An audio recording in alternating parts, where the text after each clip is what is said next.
दोस्तों, मैं शेखर त्रिपाठी एक बार फिर एक नई योजना के साथ हाजिर हूं और आज दोस्तों हम बात करने वाले हैं उत्तर प्रदेश आवास एवं विकास परिषद की गोंडा फैजाबाद मार्ग भूमि विकास एवं गृह स्थान योजना के बारे में। ये जो योजना है ये गोंडा में है।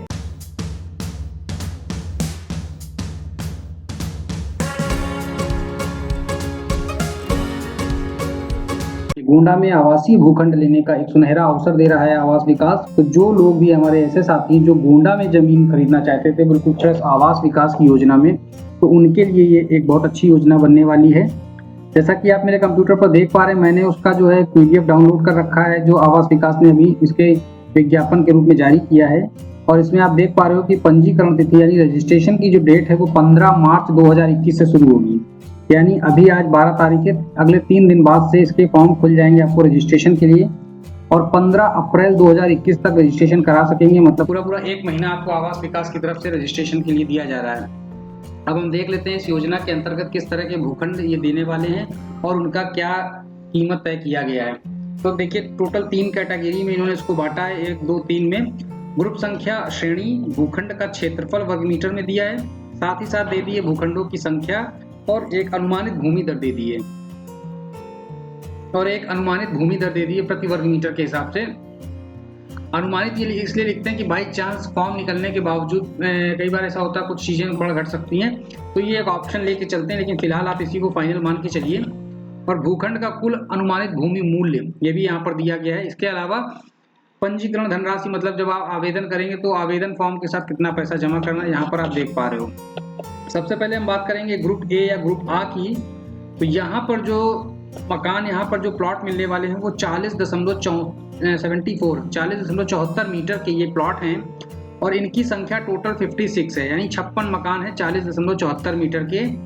और इसकी जो अनुमानित भूमि दर है वो पूरे सारी मतलब तीनों कैटेगरी के लिए एक ही है और वो है 14,900 रुपये वर्ग मीटर, यानी आप मान के चलिए 15,000 रुपये वर्ग मीटर का ये रेट आवास विकास ने यहाँ पे खोला है। अब हम बात करते हैं कि जो भूखंड का कुल अनुमानित मूल्य है उसका 40.74 मीटर का कितना हुआ, तो ये 6,70,000 रुपये के आसपास होगा, 6,07,000। आप देख पा रहे हो, ये आप सीधा से मल्टीप्लाई कर लेंगे 14,900 इंटू 40, तो ये आपका ये जो रेट आएगा ये आ जाएगा इस प्लॉट की टोटल कीमत। तो टोटल कीमत लगभग 6,07,000 के आसपास आएगी। जब आप इस प्लॉट के लिए रजिस्ट्रेशन फॉर्म भरेंगे तो आपको उस समय 35,000 रुपये का एक डीडी या ऑनलाइन बैंकिंग के थ्रू इसको पैसा देना पड़ेगा आवास विकास को, तब आपका आवेदन स्वीकार किया जाएगा। तो पंजीकरण की धनराशि कितनी है? 35,000।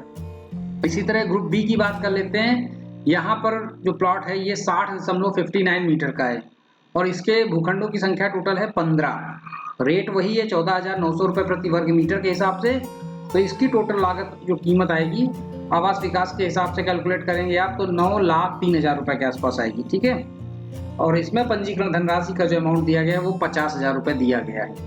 इसी तरह से ग्रुप सी देख लीजिए, ये मध्यम आवासीय कहा गया इसको क्योंकि ये 75 मीटर का प्लॉट होगा और ये टोटल प्लॉट जो है 20 हैं, 20 प्लॉट हैं और रेट सबका एक है, तो इसके हिसाब से ये जो अनुमानित कीमत निकलेगी 11,18,000 रुपये के आसपास होगा। तो दोस्तों अच्छी योजना है, बहुत ज़्यादा पैसा नहीं देना है। और जो लोग गोंडा फैजाबाद मार्ग के बीच में अगर कहीं मकान लेने की सोच रहे थे तो उनके लिए स्पेशली ये योजना है, खासकर गोंडा और फैजाबाद वालों के लिए जो वहाँ के हैं, तो उनके लिए एक मौका दिया है आवास विकास ने। चूँकि आवास विकास का काम है हर जिले में लोगों के लिए आवास की उपलब्धता करवाना। तो इस क्रम में हम देख पा रहे हैं ये जो इन्होंने योजना लॉन्च की है और ये जो 75 मीटर वर्ग मीटर वाला जो प्लॉट है इसके लिए जो इन्होंने रजिस्ट्रेशन अमाउंट दिया वो 60,000 रुपये है, ठीक है। और सबसे अच्छी बात यह कि रेरा के अंडर में है, रेरा पंजीकरण संख्या दे दिया है। तो इससे क्या है, जो भी ये आपको भूखंड देंगे तय समय पर देंगे, जो समय बताएंगे उस समय पर आपको ये कब्जा लेटर उसका दे देंगे। आवंटन तो खैर लॉटरी के साथ ही हो जाता है, लेकिन जो कब्जा मिलता है वो कुछ दिन बाद मिलता है, तो वो आपको एक जो डेट तय की जाती है उस पर आपको ये देंगे, क्योंकि अब ये रेरा के अंडर है। अगर नहीं देंगे तो रेरा के अकॉर्डिंग इनको पेनल्टी देनी पड़ती है। अब हर जगह ये चीजें लागू हो, चाहे वो भले ही कोई प्राइवेट बिल्डर हो या फिर कोई भी सरकारी संस्थान हो। अब देख लेते हैं और भी क्या योजना के बारे में क्या डिटेलिंग है, नीचे चल के देख लेते हैं। तो भूखंडों का आवंटन लॉटरी द्वारा होता है, ये हमेशा होता है दोस्तों। इनकी जो भी योजना में प्लॉट निकलते हैं तो मोस्टली ये होते हैं, क्योंकि इनके प्लॉट जो होते हैं वो उसको लेकर लोगों में ज़्यादा क्रेज रहता है, काफ़ी लोग आवेदन करते हैं, तो अक्सर प्लॉटों के लिए तो स्पेशली लॉटरी पड़ती है। हालांकि फ्लैट्स इनके जो अब बिहार में वहाँ पे फर्स्ट इन फर्स्ट आउट वाले सिस्टम पे मिल रहे हैं। लेकिन जो प्लॉट हैं वो सारे के सारे लॉटरी के माध्यम से मिल रहे हैं। पहला ऑप्शन एक मुश्त भुगतान का होगा। जो लोग एक मुश्त भुगतान का विकल्प चयन करेंगे आवेदन फॉर्म भरते समय, तो उनको जो है प्रेफरेंस दिया जाएगा, पहले उनकी लॉटरी डाली जाएगी। उसके बाद जो लॉटरी में अगर बचते हैं, आवेदन ज़्यादा आ जाते हैं और प्लॉट बचते हैं, तो उसके बाद विकल्प आएगा जो लोग किस्तों पर पैसा देना चाहते हैं।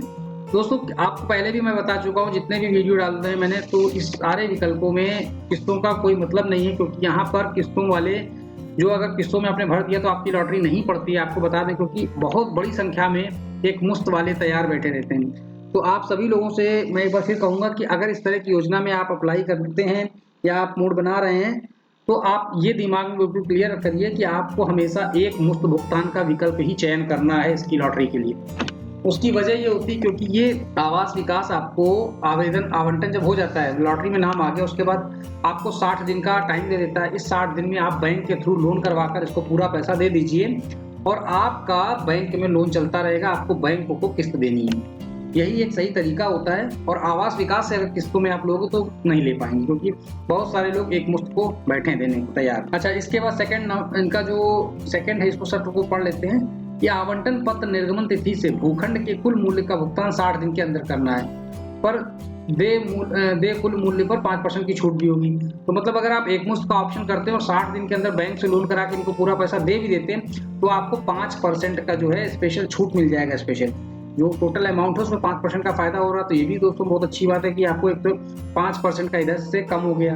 इसके बाद हम बात करते हैं परिषद द्वारा विलंब से कब्जा दिए जाने की दशा में, अगर परिषद ने आपको प्लॉट आवंटन के बाद कब्जा समय पर नहीं दिया, तो ऐसे केस में आवंटी को दिनांक 1 अप्रैल 2020 की SBI की प्रभावी जो ब्याज दर होगी, उस ब्याज दर में 1% और बढ़ाकर उस रेट पे आपको दिया जाएगा। ठीक है, मतलब अगर टाइम पे नहीं दे पाएंगे तो बतौर पेनाल्टी वो आपको 1% ज्यादा उस कीमत पे ब्याज देंगे। असफल आवेदक जो होंगे उनका जो पंजीकरण धनराशि है वो यथासंभव 1 महीने में आपके अकाउंट में ऑटोमेटिक ट्रांसफर कर दी जाएगी।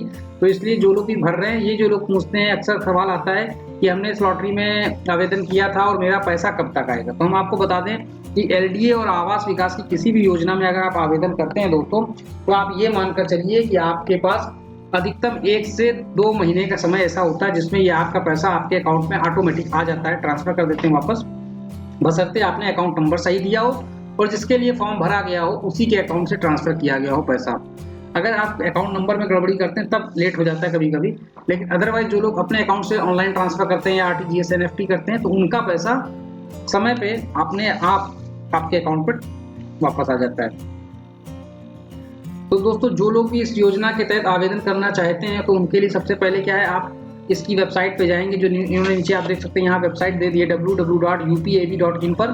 तो यहाँ पर ये ई पंजीकरण पुस्तिका आपको मिल जाएगी, वहाँ पर आपको इसके लिए कुछ पेमेंट करना है और उसके बाद ये आपको एक पुस्तिका जिसको ब्रोशर कहते हैं वो डाउनलोड हो जाएगा। आप पूछेंगे आप ऑनलाइन फॉर्म भरना तो उसको क्यों डाउनलोड करना, तो उसमें एक नंबर होगा, वो नंबर जब आप एंट्री करेंगे फॉर्म भरते समय तो उसी से वो माना जाएगा कि आपने ई ब्रोशर खरीद रखा है। परिषद नियमों के प्रावधानों में किसी धारा उपधारा के रहते हुए भी किन्हीं विशेष परिस्थितियों में आवास आयुक्त को अन्यथा निर्णय लेने का पूर्ण अधिकार होगा। तो ये इन्होंने एक ऑप्शन अपने कर रखा है कि बाई चांस कोई कारण होता है, किसी कारण से होता है, तो वो जो आपको भूखंड आवंटित कर दिया गया उसको चेंज भी कर सकते हैं, उसका रेट भी बढ़ा सकते हैं, ये अपने पास एक विकल्प रखते हैं। हालांकि दोस्तों ऐसा होता बहुत कम है। तो ये दोस्तों आप देख पा रहे हैं, ये एक ब्राउज़र है जो मैंने आपको दिखा दिया है। आपको इसका लिंक भी मैं अपने चैनल के जो ये वीडियो है इसके डिस्क्रिप्शन पर दे रहा हूँ, ताकि आप सीधे यहाँ से एंट्री करेंगे वेबसाइट पर, आपको कहीं भटकने की जरूरत नहीं है। इसके अलावा ऑनलाइन या ऑफलाइन आवेदन हेतु सुविधा दी गई है बैंक के माध्यम से, मतलब आप चाहो तो ये ई ब्राउज़र ऑनलाइन भी खरीद सकते हैं इसकी वेबसाइट पर जाके पेमेंट करके, या फिर आप सीधे HDFC बैंक की जो ये मोहन टावर है स्टेशन रोड गोंडा, यहाँ चले जाइए। गोंडा का स्टेशन रोड पर मोहन टावर, मकान संख्या 144, तो यहाँ से HDFC बैंक है और यहाँ से भी आप फॉर्म कैश देकर खरीद सकते हैं। ठीक है, तो ये एक बहुत अच्छी चीज़ है कि आपको ऑनलाइन और ऑफलाइन दोनों तरीके से यहाँ पर फॉर्म मिल रहा है।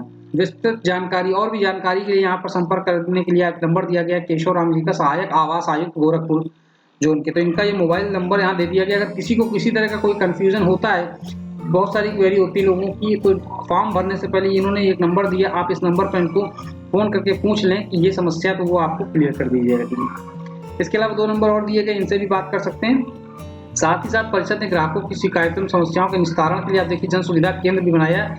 इसके लिए टोल फ्री नंबर जारी कर दिया गया है, तो यहाँ पर भी आप बात कर सकते हैं। जो लोग भी दोस्तों गोंडा में आवास विकास का मकान खरीदने के सोच रहे थे तो उनके लिए बढ़िया मौका है। तो एक बार आप लोग भी देख लीजिए जो कोई इच्छा हो, क्योंकि लॉटरी में मकान टोटल 91 हैं, देख सकते हैं, अच्छी योजना है।